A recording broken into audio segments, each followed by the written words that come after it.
Welcome to our immigration channel. हम आपको educate करते हैं कि आप को ज़्यादा से ज़्यादा मालूमात हो जाए कि किस तरह से हम मुख्तलिफ़ किस्म के वीज़ा, विजिटर वीज़ा, पेरेंट के लिए वीज़ा, ग्रैंड पेरेंट के लिए स्टडी परमिट्स और विजिटर वीज़ा, पीआर, सारे प्रोग्राम के बारे में आपको मालूमात हो जाए मुकम्मल। तो उसके बाद आप खुद फॉर्म को भरें अगर आप पढ़े लिखे हैं। और जाहिर है कि जिस प्रोग्राम की इस वक्त मैं बात कर रहा हूँ, तो आपकी तालीम जो है वो तो बीएस तो कम से कम होगी। ज़्यादातर नॉर्मली वही लोग अप्लाई कर रहे हैं, या 3 साल का डिप्लोमा होगा इंटर के बाद। तो हम आपको असल में एलिजिबल कर रहे हैं इस बात के कि आप खुद ही कनाडा की अपनी गवर्नमेंट की वेबसाइट पर जाएं, जहां पर बिल्कुल सही इंफॉर्मेशन होगी। और हम आपको उसका एड्रेस भी दिखाते हैं। आपका एड्रेस भी नज़र आ रहा है आपको, ये सारा का सारा पेज नज़र आ रहा है। तो ये सारी गाइडलाइन है। और कनाडा की जो ये अपनी गवर्नमेंट की साइट्स हैं, उन पे लिखा होता है डिस्क्लेमर भी कि ये जो है ये हम सिर्फ गाइडलाइन दे रहे हैं, इंफॉर्मेशन के लिए, जनरल गाइड है, जनरल गाइड है। इसको ये मत समझें कि आप इसके बेस पे आपको बस वीज़ा मिल जाएगा, जो इसमें लिखा है वो कर लेंगे। ये केस टू केस डिसीशन होता है, और सारे बहुत से फैक्टर होते हैं। इस वक्त जो हम साइट पे हैं, तो देखें हम वहीं से आए, इमिग्रेशन सिटीजनशिप की साइट, इमिग्रेट टू कनाडा। मैं यहाँ गया था। फिर इमिग्रेशन थ्रू एक्सप्रेस एंट्री पे गए। हम एक्सप्रेस एंट्री पे हैं, यानी eligibility for express entry program. उसके अंदर बहुत से फैक्टर हैं, और उसमें eligibility to apply as federal skill worker, इसके ऊपर मैं अब हूँ।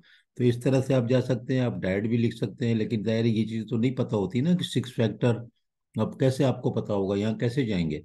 तो आप जाएंगे असल में उसी पे, eligibility for express entry program, यहाँ पे ये अगर टाइप करेंगे तो आपको डायरेक्ट जो है इंफॉर्मेशन, आप उस साइट पे पहुंच जाएंगे, पेज पे। और ये गवर्नमेंट की साइटों पे जाइए, और आप उसमें 2-4 महीने लगा देंगे ना पढ़ने में, तो आप देखेंगे कि आपको बहुत ज़्यादा बचत हो जाएगी और बड़े कॉन्फिडेंट होंगे। और आप बहुत सा काम खुद कर सकेंगे। हाँ ठीक है, अगर आपको स्कैन करके करके और वो आपका जो वॉल्यूम ज़्यादा आ रहा है, और आप उसके ऊपर भी हमने वीडियो बनाई है कि अपलोड डॉक्यूमेंट कैसे करें, वो भी इसी के थ्रू बताई है हमने, इसी के थ्रू, यानी गवर्नमेंट ऑफ कनाडा की साइट से ही आपको दिखाई और बताई है कितने डीपीआई होना चाहिए। तो वो अगर काम नहीं आता है, तो वो आप अपने फोटोग्राफर या स्कैनर या कोई भी छोटे मोटे आपके जानने वाले जो होते हैं, या पैसों से करा लें बाजार से, तो उनका वॉल्यूम कम कर लें ताकि अपलोड हो सके, और अपलोड खुद ही कर लें आप। या अगर बहुत ही ऐसा है कि टाइम बिल्कुल नहीं है, और ठीक है आप सब मामले को समझते हैं, तो भी आपको कम से कम जो आप रजिस्टर्ड लाइसेंस कोई कंसल्टेंट रखेंगे, कोई रिप्रेजेंटेटिव रखेंगे, तो कम से कम उसके साथ आप ही कम्युनिकेशन गैप नहीं होगा। और वो आपके साथ कोई, अगर ऐसे लोग होते हैं बास, के आपको बेवकूफ़ बनाएगा कि अरे सर वो तो अपलोड करना बड़ा मुश्किल है, उसके तो इतने और दे दें मुझे 15,000 रुपए। तो आपको कम से कम पता होगा कि भाई ये 15,000 नहीं यार, 2,000 रुपये, 5,000 रुपये की बात हो, 10,000 रुपये की बात हो, तो ठीक है। तो इस तरह जो है वो चीज़ों को समझें। तो अब ये मैं इस पे हूँ कि एक्सप्रेस एंट्री के लिए 6 सिलेक्शन फैक्टर, ठीक है, ये पूरा दे रहे हैं, we use selection factor point. अब देखें, these point are different from the points we use to rank your profile in express entry pool. इस बात को क्लियर समझ लें। अलग भी मैं सोच रहा हूँ कि वीडियो डाल दूं एक, कि what is the difference between these this selection criteria points and the rank your profile के लिए जो पॉइंट हैं, जिसके ऊपर मैं बना चुका हूँ सीआरएस पे। तो वो दोनों का डिफरेंस बताऊँ आपको। तो ये जो पॉइंट होते हैं ना, ये एलिजिबल कर रहे हैं कि you can apply for express entry visa program, PR program, under federal skilled worker program. ठीक है, ये आपको उसके लिए एलिजिबल कर रहे हैं। जब इसमें एलिजिबल हो जाते हैं, फिर आप प्रोफाइल भरते हैं। ये कहीं लिखा होगा, अभी आपको मैं आगे चलता हूँ तो दिखाएं। तो ये इस पे मैं नहीं जा रहा, ये हम जा चुके हैं। We will assess your selection factor, assign an overall score of 100। ये 100 इसके मैक्सिमम स्कोर है, एलिजिबिलिटी की बात है। इफ यू स्कोर 67 पॉइंट और higher, you may qualify for the federal skilled worker. देखें, यू मे क्वालिफाई, इसका ये नहीं मतलब है कि you you are qualified, you must, ये नहीं है। यू मे, आप क्वालिफाई हो सकते हैं स्किल्ड वर्कर के लिए, क्योंकि बहुत से और भी तो कंडीशंस है ना। तो you can then submit a profile. अब देखें, ये अगर आप यहाँ पर 67 पॉइंट हासिल करते हैं, तो आप ये submit a profile into express entry pool. अब देखें ये क्लियर हो गया ना पॉइंट आपको कि ये क्या चीज़ है और वो क्या चीज़ है। फिर भी एक हेडिंग लगा के छोटी सी वीडियो मैं सोचता हूँ बना दूं ताकि आपको डायरेक्ट आंसर मिल जाए, किसी के दिल में सवाल हो तो ये अंदर छुपी हुई है। अगर 67 से कम है, you won't qualify, you may able to get a higher score by doing things like this. क्या?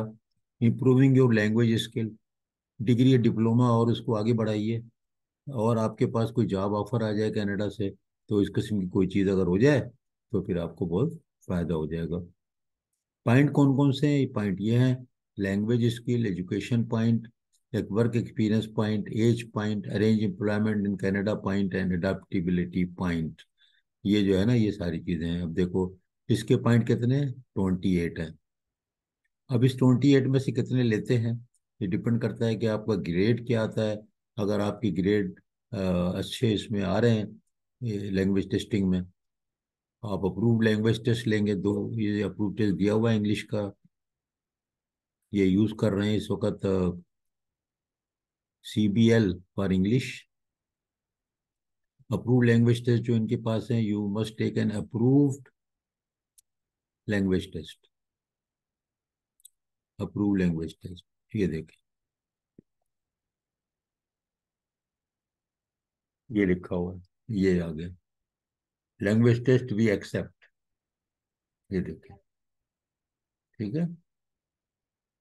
तो मैं वापस जाता हूँ, आपको तो ये नाम पता ही है तो ज़्यादा डिटेल की ज़रूरत नहीं है। वापस आ गया मैं। अब आप जो है वो, आपको मिनिमम जो है CLB 7 इनका जो है ना, ये Canadian language bench mark for English जो है, वो आपको कम से कम 7 आपको हासिल करना है। ठीक है। फ्रेंच का अलग दिया हुआ है, और आप अपने पॉइंट भी कैलकुलेट भी कर सकते हैं।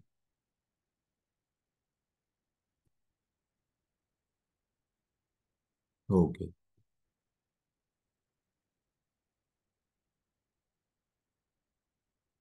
CLB, ये इनकी साइट है।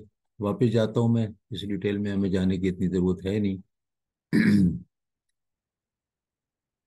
You must meet the minimum level of CLB 5 or NLP.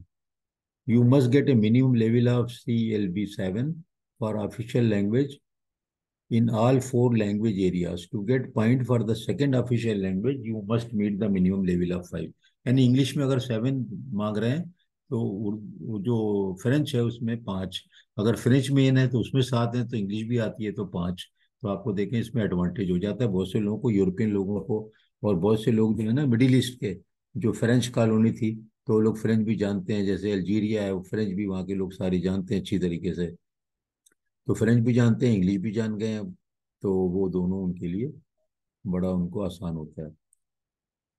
First language, check the table below and add the points that match your level.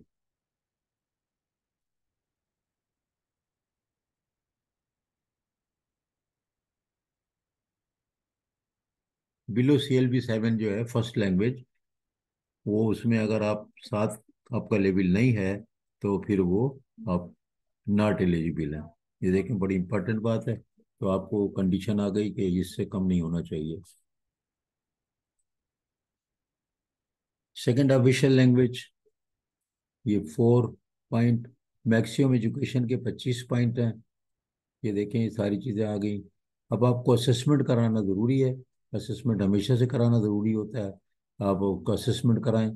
वो 2-3 ऑर्गेनाइजेशंस हैं, वो असेसमेंट करती हैं। और अब यहाँ से ज़रा कॉम्प्लिकेशन भी है कि HEC से भी कराएं अपनी डिग्रियों को, फिर उनको करा के भेजें।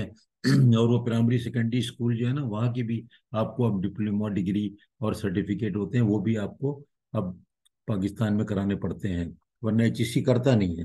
तो वो उसके मुतालिक हम इसमें नई इंफॉर्मेशन डाल रहे हैं, वो एक अलग इशू है। वर्क एक्सपीरियंस के 15 पॉइंट। अब देखिए टीयर का यहाँ मतलब आ गया, training education category 1, 2, 3 of the 2021 NOC। तो ये देखें, ये आ गया training education experience and responsibility के हिसाब से इन्होंने ये टीयर कैटेगरी बनाई है। ठीक है, क्या? Training education experience and responsibility, ये इसका पूरा नाम आ गया।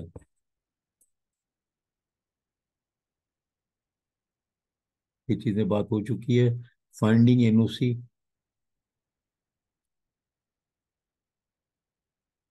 इस पे हम अलग पूरा वो आपको लेक्चर बनाना पड़ेगा हमें।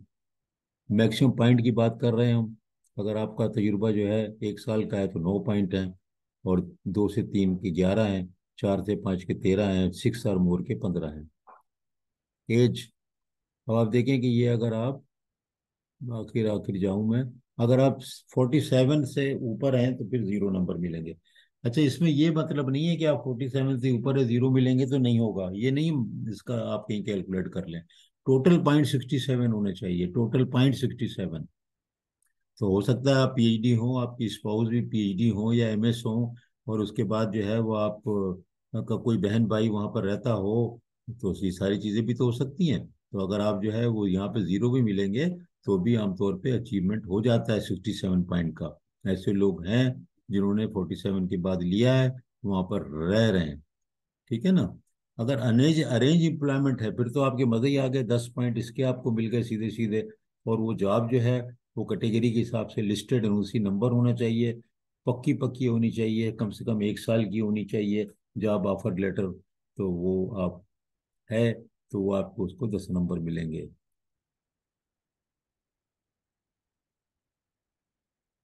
इनमें अलग अलग भी हम जा सकते हैं, लेकिन अभी मैं नंबरों पे हूँ, 10 नंबर इसके आ गए। इस सिचुएशंस पे नहीं जा रहा, ये भी हमारा काम नहीं है। फिर एडेप्टिबिलिटी मैक्सिमम 10 पॉइंट। अगर आपकी वाइफ, स्पाउस या हस्बैंड, अगर आप, वाइफ आपकी मेन एप्लीकेंट हैं तो आपकी खुद, अगर आप भी पढ़े लिखे हैं तो फिर उसके हिसाब से पॉइंट हैं, 10 पॉइंट्स। लैंग्वेज लेवल, अगर उन्होंने किया है तो उसके भी पॉइंट मिल जाएंगे, और अगर उनको पढ़ा है उन्होंने कनाडा में तो भी मिलेंगे। अगर आपका स्पाउस पार्टनर स्टडी किया है वहाँ पर तो भी मिलेंगे। पास्ट वर्क है तो मिलेंगे। और spouse, past work in Canada, arranged employment in Canada, relative in Canada के 5 नंबर हैं। तो ये सारे, इसमें आपको टोटल रिलेटिव जो है, ये देखें कितनी बड़ी लिस्ट है रिलेटिव की, तो कोई ना कोई तो होता ही है ना। इवन योर स्पाउस का अगर चचा चची or by blood or marriage, तो वो सब देखें, आपका कोई भतीजा भांजा वहां पर है, ग्रैंड चिल्ड्रन है, तो वो सब के सब आपको नंबर देंगे यहाँ पर, 5 नंबर। ये इसके जो है कितने नंबर है, 5 नंबर। ये तो ये सबसे कॉमन होता है, ये होता ही है। ऊपर वाले जो है ना वो तो नहीं होते हैं, अगर हैं तो फिर तो बहुत अच्छा है, फिर तो बहुत ही नंबर आपके बढ़ जाएंगे। लेकिन आमतौर पे जो आखिरी है इस पे गौर करें, कि देखें रिश्तेदार का मतलब, बहुत से लोग बताते हैं कि बस सगे बहन भाई, या कहते हैं कोई बच्चे हों आपके, ऐसी बात नहीं है। आप खुद देख लें, ये देखें, चाइल्ड हों और आपके स्पाउस के पेरेंट हों, स्पाउस या आपके स्पाउस आपके चचा हों, चची हों, भतीजा भांजी हो, ठीक है, ग्रैंड चिल्ड्रन हो, तो वो सब आपको नंबर दे देंगे, 5 नंबर आपको मिल जाएंगे। तो एज से मत डरें, एज के जो है ना वो, उससे प्रॉब्लम नहीं है। इनमें से भी अगर आपके 5 नंबर भी आ गए, और अगर आपकी स्पाउस भी कोई लैंग्वेज का इम्तिहान दे दें और 4 लेवल भी ले लें, तो 5 नंबर वहां से आ जाएंगे, तो 10 नंबर बढ़ गए। तो एज के नंबर तो फिर मैटर नहीं कर रहे हैं ना, क्योंकि एज के नंबर तो अपनी जगह थे। लेकिन अगर वो 0 मिल गया तो कोई बात नहीं, देखे ना, एज है ना, ये 0 मिल गया तो 0 की बात नहीं है। जिसको अगर 40 है तो उसको 7 ही मिल रहे हैं ना यहाँ, ये देखें। तो अगर उसको 5 नंबर वो जो है अपने बहन भाई भतीजे भांजी चाचा मामू किसी के मिल गए, तो वो तो 7 नंबर, वो तो वहां से 5 मिल गए ना। 2 ही नंबर के तो मार्जिन रह गया, 2 नंबर जो है वो कहीं पर भी कवर हो जाएंगे, अगर एक ज्यादा पढ़ा लिखा है। अगर एक्सपीरियंस आपकी फर्क करो कि 6 साल से ज्यादा है, तो आपको वहाँ 15 नंबर मिल गए, तो फिर कंपनसेट तो हो गए ना। ज्यादातर लोग बीएस जो अप्लाई कर रहे हैं तो उनके नंबर तो 13 हैं, आपके नंबर तो 15 हैं। तो यार आपको फायदा तो हो गया ना आपका। तो इसीलिए 47 की एज से मत डरें। वो एज के ऊपर मैं अलग एक बना दूंगा, क्योंकि बहुत से लोग जो है वो एज के हिसाब से अप्लाई नहीं कर रहे होते, तो फिर वो परेशान हो जाते हैं कि यार मेरी तो एज निकल गई। एज नहीं निकली है, आप पॉइंट को देखें बस। अगर पॉइंट किसी तरह पूरे हो रहे हैं तो आप एलिजिबल हो गए, एलिजिबल हो गए तो आप पूल के लिए, एक्सप्रेस एंट्री के लिए प्रोफाइल में अपना सबमिट कर दें।